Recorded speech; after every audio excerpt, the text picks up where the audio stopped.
En général, quand on veut se lancer dans une activité, débuter sur quelque chose, on est tout enflammé, on est trop content de commencer, on se dit super, par exemple je veux commencer ma chaîne YouTube, je vais me lancer, c'est ce qui va m'arriver de mieux et j'espère que ça va fonctionner.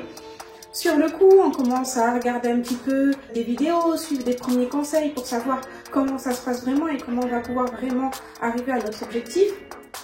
Et on se rend compte que quand on commence à être vraiment sérieux et vraiment se dire c'est ce que je veux faire, c'est ce que je veux développer à 100%, on voit que il peut y avoir de la rétention d'informations. On a l'impression que les vidéos qu'on regarde ou les tutos qu'on regarde nous disent pas tout et que même si on applique le peu de conseils qu'on nous donne, ça fonctionne pas forcément.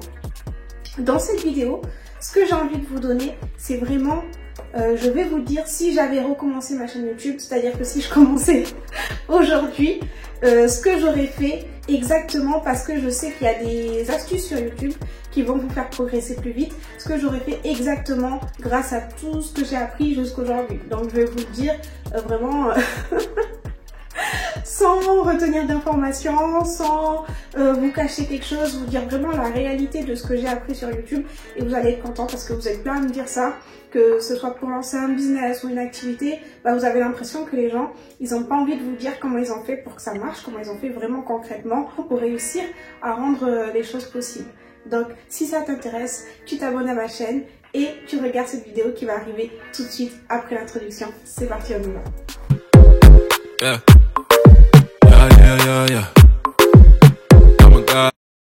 Salut, c'est Mboui, on se retrouve pour une nouvelle vidéo. Si c'est la première fois que tu viens sur ma chaîne, je fais des vidéos pour toutes les personnes qui veulent se développer ou développer une activité. Donc si ça t'intéresse, n'hésite pas, tu t'abonnes à ma chaîne, t'actives la cloche des notifications, comme ça dès que je sors une nouvelle vidéo, t'es informé en premier. Cette vidéo, comme je vous ai dit, on va pas rigoler. Je vais vous dire vraiment, si tu viens de commencer ta chaîne YouTube ou si t'as commencé mais tu sais pas encore comment bien développer, c'est pas trop sérieux, tu sais pas où tu vas avec ta chaîne, etc. Il y a beaucoup de cas différents. Mais en tout cas, si tu veux te développer vraiment sur YouTube et que tu as besoin d'astuces réelles qui vont plus loin que juste vas-y, poste des vidéos, sois constante et ça va arriver. Vraiment, je vais te donner ma manière de faire et en connaissance de cause, ce que j'aurais fait exactement pour faire fonctionner ma chaîne. Surtout qu'il y a des choses que j'ai eu le temps d'expérimenter. Ma chaîne au début, je l'ai pas vraiment réfléchi. Je suis venue sur YouTube un petit peu comme ça parce que je voulais créer une chaîne et je me disais que ça serait bien de partager des vidéos. J'habitais toute seule, donc autant vous dire que j'avais que ça à faire. Donc du coup, voilà. Mais au bout d'un moment, quand je me suis dit, ça prend quand même du temps. Soit je le fais sérieusement, soit je le fais pas du tout.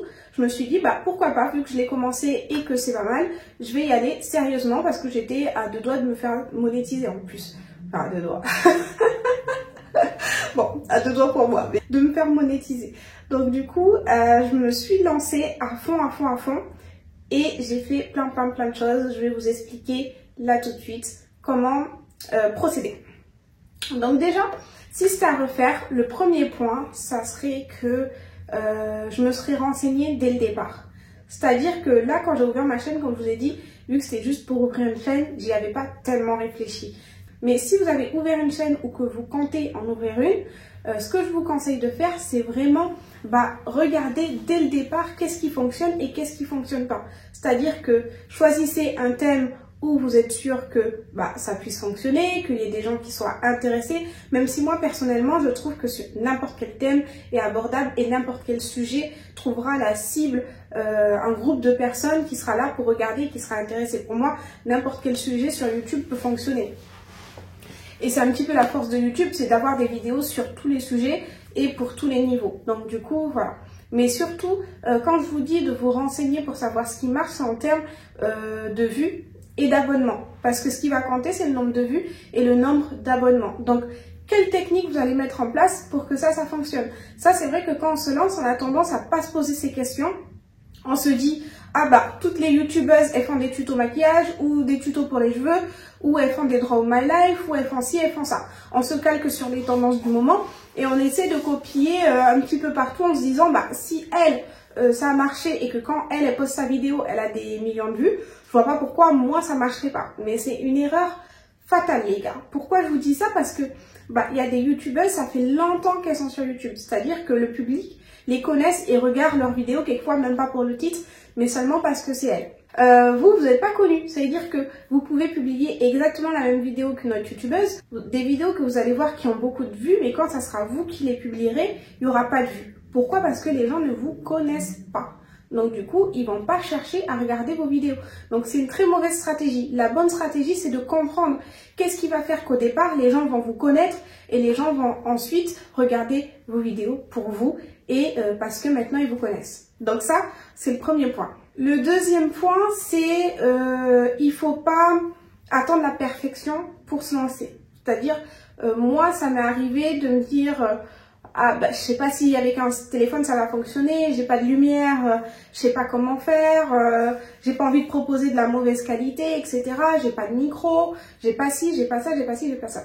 Et en fait toutes ces excuses ça va faire que vous allez toujours retarder et quand vous allez regarder vos vidéos, vous n'allez pas vraiment être satisfait de votre travail parce que vous allez voir que ça correspond pas à 100% au potentiel que vous avez et à ce que vous aurez aimé donner. Surtout que c'est frustrant que vous allez voir d'autres youtubeurs qui, eux, ont un bon background, une bonne lumière, un bon son, etc. Et vous allez vouloir fournir dès le départ la même qualité, mais c'est pas possible parce que vous n'avez pas encore le même studio. Donc, ce que vous allez faire, c'est soit vous avez de l'argent pour investir directement sur votre chaîne, vous pouvez le faire. Sinon, quand vous êtes monétisé, gardez l'argent que vous avez gagné de YouTube et investissez dans du matériel. YouTube, vous pouvez commencer seulement avec un téléphone. Vous pouvez filmer avec votre téléphone. J'avais fait une vidéo sur comment du coup paramétrer son téléphone pour filmer sur YouTube. Ensuite, vous n'avez pas de ring light, très bien. Vous pouvez ouvrir votre fenêtre et vous mettre en face de la fenêtre. La lumière du jour, elle va servir de lumière et ça sera une bonne qualité pour le moment, pour commencer. Mais si vous vous mettez trop de barrières, vous n'allez jamais commencer et votre chaîne, elle va jamais avancer en fait. Parce que vous allez toujours attendre la perfection, sauf que pas de chaîne, pas de vidéo, pas d'argent et pas d'argent, pas de matériel et ça sera un cercle vicieux. En tout cas, pour commencer, comme je vous ai dit, votre téléphone, la lumière du jour, ça va. Et ensuite, dans un second temps, moi, j'investis dans une ring light, dans des projecteurs et dans un micro que je mets toujours pas. Mais en tout cas, ring light, projecteur et micro, je vous mets tout en barre de description pour ceux qui sont intéressés et qui veulent retrouver les produits très facilement. Ensuite, en numéro 3, ce qui va être intéressant pour vous, c'est le nombre de vues et le nombre de personnes qui s'abonnent à votre chaîne. Donc, les deux, vu que c'est important pour vous, comment vous allez faire pour booster ça, justement? Comment vous allez faire pour qu'il y ait des gens qui voient vos vidéos et comment vous allez faire pour qu'il y ait des gens qui s'abonnent à votre chaîne? Déjà, en termes de visibilité, il faut comprendre que YouTube, c'est un moteur de recherche, au même titre que Google. C'est-à-dire que quand vous cherchez une définition ou un service ou une question, etc., vous allez taper directement sur YouTube pour essayer d'avoir une réponse. Et on l'a tous fait. On a tous cherché un sujet qui nous intéressait pour essayer de se former ou d'en savoir plus ou de savoir si c'est une arnaque ou savoir un tas de choses. Donc, on l'a tous fait. Donc, dites-vous que vous, ce que vous voulez, si vous voulez avoir des vues, c'est que vous voulez être positionné sur des vidéos qui sont recherchées. Parce que les gens ne vous connaissent pas. Rappelez-vous de ça. Vous allez faire des vidéos, les gens ne vous connaissent pas. Donc, pourquoi ils vont aller sur vos vidéos? Parce que vous allez donner une information qui est intéressante pour eux. Donc, dans un premier temps, vous focalisez pas sur « je vais faire tout ce qui marche, toutes les vidéos que je vois, etc. je vais faire ça ». Non. Focalisez-vous sur choisir un sujet et choisir les questions que les personnes vont se poser par rapport à ce sujet. Et une fois que vous allez faire ça et que vous allez sortir petit à petit des vidéos, justement les gens ils vont trouver vos vidéos pas pour vous, mais parce que vous répondez à la question posée.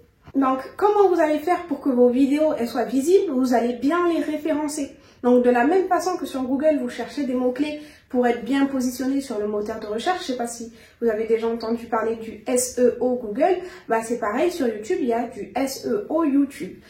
Et d'ailleurs, j'ai sorti une vidéo sur ça, donc vous allez kiffer, j'ai sorti une vidéo sur ça, sur comment moi je fais pour référencer mes vidéos. J'ai une vidéo qui s'appelle comment vendre sur Instagram et qui est référencée en premier quand on tape sur YouTube comment vendre sur Instagram. Et c'est une vidéo que j'avais bien référencée et du coup je me suis dit que j'allais vous faire un petit tuto pour vous dire comment j'ai fait pour travailler mon référencement. Donc déjà ça, travaillez votre SEO et être sûr d'avoir les bonnes questions avec les bons mots-clés et de mettre vos mots-clés dans vos descriptions. Sinon, ça marche pas, vous n'allez pas sortir devant et vous allez avoir moins de visibilité. Ensuite, ce qui va compter pour les clics, c'est aussi la miniature. Donc, la miniature, il faut la penser, il faut la travailler et il faut pas qu'elle fasse trop fake, quoi, en gros. Et en fait, il faut travailler votre miniature dans l'air du temps. Vous voyez, vous regardez un petit peu ce que font les autres, vous regardez un petit peu les couvertures de films, de magazines, les décos, tout, et vous voyez ce qui attire l'œil des gens en général. Et une fois que vous avez fait ça, vous allez comprendre comment mettre en avant vos miniatures pour que les gens, tout simplement, cliquent dessus. Donc, si vous faites les deux, c'est-à-dire vous travaillez sur le visuel, votre miniature pour que les gens cliquent sur votre vidéo et vous travaillez sur le référencement pour que votre vidéo soit bien positionnée et que les gens justement aient la capacité et l'opportunité, on va dire, de cliquer sur votre vidéo, vous travaillez les deux, vous serez sûr que votre chaîne elle va fonctionner 2 fois plus vite. Vraiment, je vous dis la vérité, je l'ai fait, j'ai sorti 2 vidéos par semaine et j'ai cherché des bonnes miniatures, j'ai cherché un bon référencement. Et c'est la période où mes vidéos ont le mieux performé. Donc quand je vous dis ça, c'est vraiment une réalité. Je vous ai dit aujourd'hui, j'allais vous dire la vérité. Donc, donc voilà, croyez-moi, c'est comme ça que ça se passe. Donc suivez ces conseils et je pense que vos vidéos, elles vont mieux performer qu'avant. Ensuite, point numéro 4, c'est de développer votre communauté. C'est-à-dire qu'au départ, c'est vrai, comme je vous ai dit, les gens ils vont pas venir sur vos vidéos parce que c'est vous. C'est petit à petit, ils vont voir que vous abordez des sujets intéressants. Par exemple, si vous faites une chaîne spéciale make-up, les filles qui veulent se maquiller, elles vont dire « Ah bah ouais, j'ai regardé 1, 2, 3 vidéos de cette fille, j'aime bien sa façon de parler, j'aime bien son attitude, j'aime bien ce qu'elle dégage, etc. » Donc je vais vouloir m'abonner en fait à la chaîne parce que je vais avoir envie de suivre d'autres vidéos. Là c'est pareil, c'est que les gens petit à petit, à force de voir vos vidéos et que vous répondiez en fait aux bonnes questions, aux questions que les gens se posent, les gens vont adhérer justement à votre personnalité parce qu'ils auront vu plein de fois vos vidéos, ils vont adhérer à la personne que vous êtes et du coup vous allez devenir comme les autres youtubeurs, c'est à dire que dès que ces personnes là vont voir vos vidéos dans leur feed, ils vont dire ah trop bien, elle a sorti une nouvelle vidéo et ils vont cliquer sur la vidéo.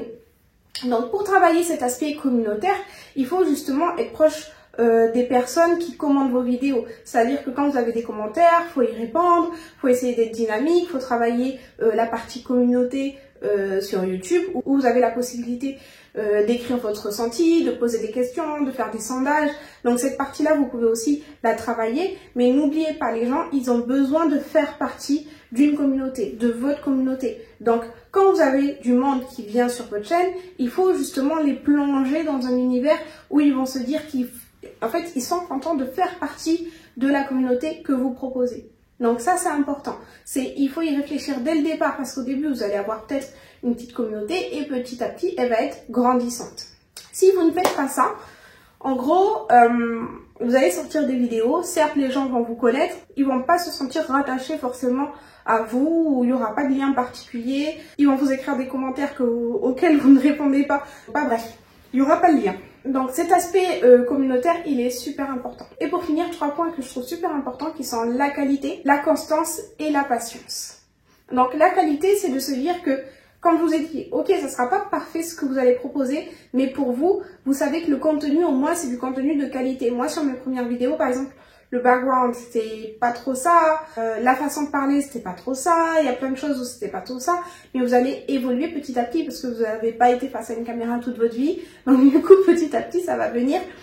Mais au moins, soyez sûr de proposer du contenu de qualité et de répondre en fait à ce que les gens vous demandent, tout simplement. En 2, la constance. Donc la constance, c'est vraiment le fait de vous dire, par exemple, moi quand je m'étais dit je sors 2 vidéos par semaine, ou si vous vous dites je sors 1 vidéo par semaine, c'est de s'y tenir. Et vraiment, il n'y a personne qui vous dira de publier vos vidéos. Donc, essayez de trouver une technique qui fera que vous allez désigner un jour et que vous allez dire ce jour-là, c'est le jour où je filme mes vidéos YouTube. Il me faut 2 ou 3 vidéos YouTube que je filme pour en proposer assez dans la semaine ou dans le mois. Et tenez-vous-y jusqu'à que ça fonctionne. Parce que si vous arrêtez, tout le travail que vous avez fait dès le début, depuis le départ, ça aura servi à rien. Donc, tenez-vous au nombre de vidéos que vous avez dit que vous allez sortir et sortez-les. Sans oublier référencement, miniature. Et du coup, la patience parce que je vous jure que pour faire 1000 abonnés, oh là là là là, le casse-tête que c'est sur YouTube, c'est incroyable. Genre, vous allez voir que Quand vous serez arrivé à 5000 abonnés, les 5000 abonnés auront été plus rapides que les 1000 abonnés. Les 1000 abonnés, c'est vraiment le plus difficile. Donc c'est vrai que vous allez dire, mais c'est beaucoup de travail. Moi, je suis là, je réfléchis à mes vidéos, je les filme, je les monte, je les mets sur YouTube, 10 vues. Même pas 1000 heures de visionnage. Alors que moi, pour être monétisée, je cherche 4000 heures de visionnage. Donc c'est vrai que ça peut être décourageant. C'est vrai, ça peut être très très décourageant. Mais si vous êtes patient et que vous vous formez, vous appliquez ce que vous voyez en formation, vous sortez des vidéos assez régulièrement, vous travaillez sur la partie communautaire, vous améliorez petit à petit la qualité de vos vidéos, il n'y a pas de raison pour que votre chaîne, elle fonctionne pas. Donc du coup, j'espère vraiment que ça va fonctionner pour vous et que vous allez réussir à passer de 1000 abonnés, puis 5000, puis 10 000 et après, ça peut aller très très vite. Mais n'oubliez pas que les chaînes qui aujourd'hui ont 1 million d'abonnés ou 2 ou 3, sont parties de zéro. Hein. Sont parties de zéro et elles ont dû développer, comme vous êtes en train de le faire, leur chaîne YouTube de 0 jusqu'à 1 million. Donc du coup, c'est pas impossible, il faut juste être patient et travailler assez dur. Donc voilà, c'est la fin de cette vidéo, j'espère que vous l'avez aimé. J'ai vraiment envie que vous mettiez en commentaire votre ressenti, que vous me disiez en commentaire si ça vous a aidé, si vous avez aimé, si vous allez appliquer, si vous appliquez déjà un petit peu ce que j'ai dit, où vous en êtes dans votre chaîne YouTube. Je répondrai à tous vos commentaires. Vous pouvez mettre un like si vous avez aimé ma vidéo. Bien sûr, n'oubliez pas de vous abonner à ma chaîne et activer la cloche de notification. Comme ça, dès que je sors une nouvelle vidéo, vous serez informé en premier. Je vais vous mettre mon Instagram juste ici. Et on se retrouve la prochaine fois pour une nouvelle vidéo. Yeah.